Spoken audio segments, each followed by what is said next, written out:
Hello बच्चों, let's see the question. कह रहा है according to the law of triads. देखो बच्चों, लॉ ऑफ ट्राइड्स किसने दिया था? ये दिया था डोबेरिनियर ने। ओके बच्चों, किन्होंने दिया था? ये दिया था डोबेरी, ये आएगा डोबेरिनर ने दिया था बच्चों। इन्होंने कहा था कि जैसे मान लो आप तीन एलिमेंट्स को लो।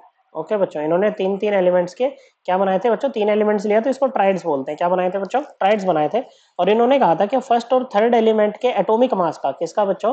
फर्स्ट और थर्ड एलिमेंट के जो एटॉमिक मास का अरिथमेटिक मीन रहेगा ना बच्चों, वो लगभग इक्वल होगा atomic mass of the second element. मतलब पहले और तीसरे वाले का अरिथमेटिक मीन लो, वो लगभग इक्वल आएगा इस मिडल वाले एलिमेंट के एटॉमिक मास के। और यहाँ पर ये एटॉमिक मास लेके हम बात करते हैं बच्चों।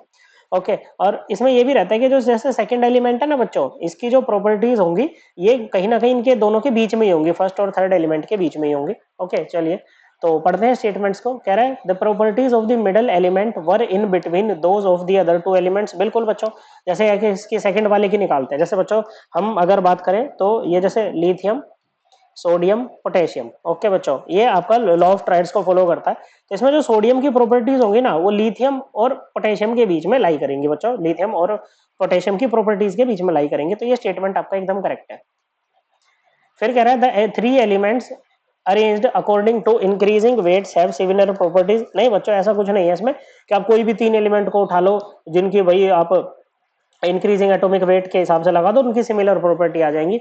ऐसा नहीं होगा बच्चों, वो लॉ ऑफ ट्राइड को फॉलो करना चाहिए। ये वाला लो कि वन पहले और तीसरे एलिमेंट के एटॉमिक मास का अरिथमेटिक मीन सेकंड के एटॉमिक मास के लगभग इक्वल या फिर एकदम इक्वल आना चाहिए। तो ये स्टेटमेंट आपका इनकरेक्ट हो गया। फिर कह रहा है the elements can be grouped in the groups of six elements. नहीं बच्चों, थ्री एलिमेंट्स लेते हैं। ट्राइड मतलब थ्री एलिमेंट्स। ओके बच्चों, ट्राइड का मतलब होता है ग्रुप ऑफ थ्री।